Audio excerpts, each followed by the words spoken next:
What is going on, guys? It's Sam here, back with another banger of a YouTube video. Thank you guys all for the love and support on the videos and especially the streams. I've been getting a lot of viewers on the streams actually, which is really cool. So thank you guys for all that. And today I just wanted to kind of talk about and bring up an issue or a kind of controversial take, I guess. And that is the take that work is good and you should live to work. You know, you should live to work. You should live your life working on something, whether that's your body, whether that's your relationships, whether that's a job. Working is good.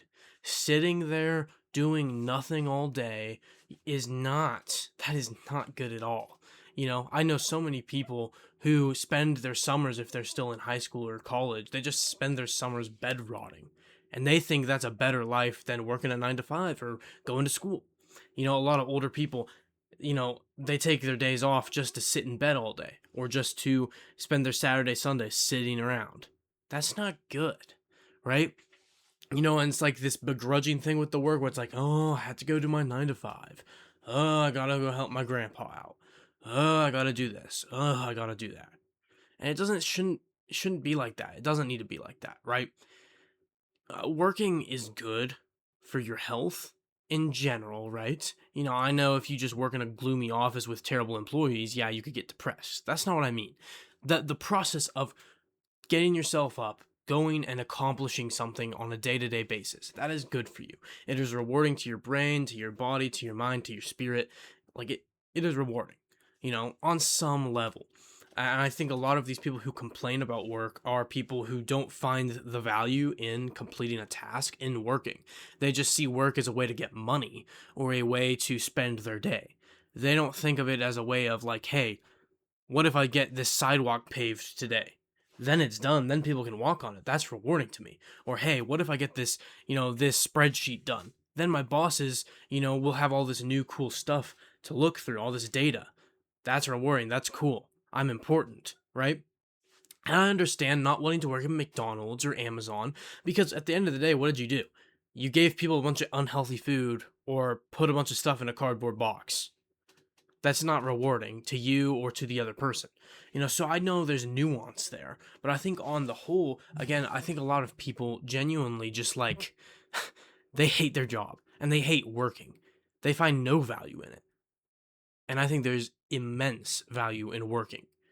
Now, I don't agree with the whole 9 to 5. I don't think people should be spending more than like 30, 40 hours a week working. I think we're pushing it to the max as a society here in the United States. Like, I think a 9 to 5 is the max. I think if we had to start working like, you know, 8 to 6s, like it would go completely downhill. That's not healthy. I think a 9 to 5 is about as much work as you should be doing on a day-to-day basis, but once again, I wanted to just kind of take all of this, what I've said, because I've kind of rambled here, I'll be honest, and I need to kind of just condense it into that main core belief that work itself is good. Work, as in doing anything, as in going on a run, that's working your body, going to the gym, working your body, you know, going to a debate, that's working your mind, watching a podcast, that could be working your mind, you know, going to your 9 to 5, that could be providing you with money or working your social mind, whatever it is. Work in and of itself, what work is, down to its core, which is basically work is just doing stuff to me. That is very good, inherently good. I will always respect someone who is working a 9 to 5 and taking care of a family more than I will respect some, idiot young dude who got lucky with the stock market or who gambled and won the jackpot, who just spends his days partying and sitting around. Even if the dude who's working a 9 to 5 is only making $50,000 a year, is barely making it by, I'm going to respect him more than the dude who, again, has like millions of dollars and lazes around and doesn't work. Why? Because work takes commitment. Work is satisfying. Work shows that you are in it to win it, right? You are in it to provide on some level, whether that's just to provide for yourself or to aid your body or to aid others or to, work on your mind. Working is inherently good. And I'm sick and tired of all these people clowning on 9 to 5 workers, clowning, on work itself, just saying, man, in a utopia, no one would have to do anything. No, that's like wrong. And going to the biblical aspect, again, I know a lot of my audience isn't Christian. I understand that, but I am. So I'm going to bring in the biblical, thing. Adam and Eve are working the land. They have the garden. They have everything they need, but they're working the land, you know, because when they get sent out, God makes the clarification once they sin and they get cast out from the garden, like in the very first parts of Genesis. God makes the clarification that Adam will need to till the land and it will be difficult. So, excuse me if I'm kind of misusing the Bible here, but I believe, I take that as Adam and Eve were working the land, they were enjoying themselves, they were doing things. It's just after sin that became harder to do. And it was just difficult. It felt more difficult physically. It wasn't fun, whatever the case, and how work isn't fun now. So I think that's a biblical aspect of like, I think God always intended it like for work to be good. To do good works is mentioned all across the Bible. You know, like a man of good works. And yeah, there's some flaws. It's like good works aren't everything, but good works are mentioned so much that it's like, okay, doing good things, working hard is a very good thing biblically. I just said biblically. Biblically, and then we can again take it back to the kind of overall of work itself, what work stands for, is inherently valuable to you. It is inherently valuable to spend your time working.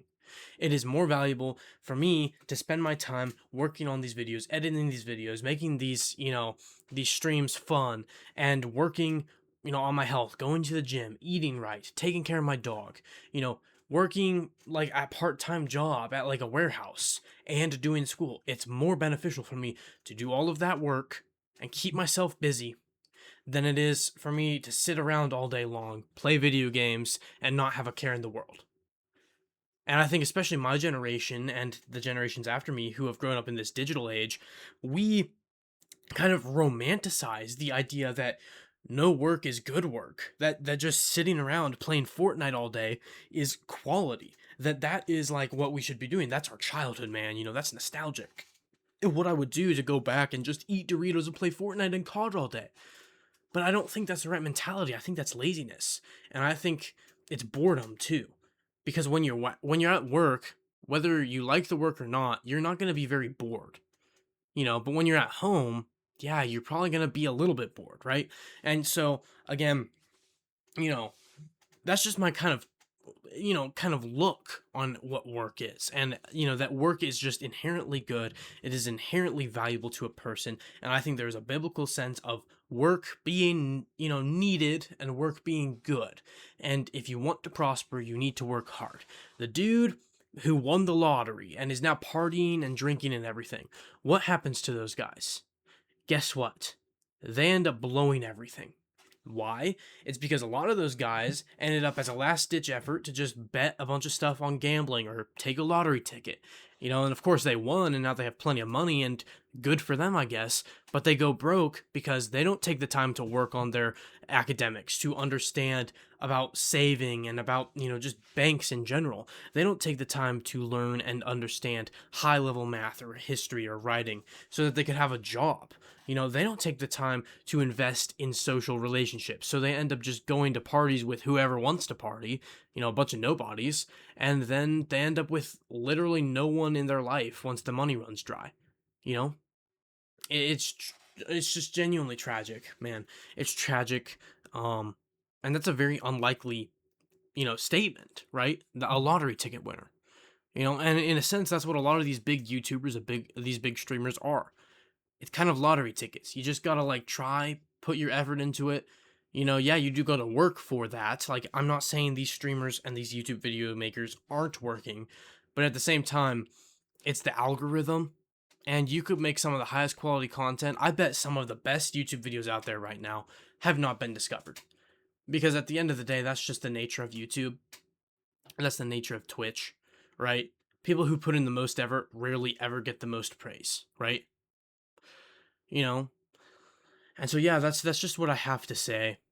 Thank you guys for watching. I'm gonna be live literally like right now. Go check it out. We're playing Kingdom Come Deliverance 2. So that should be really fun.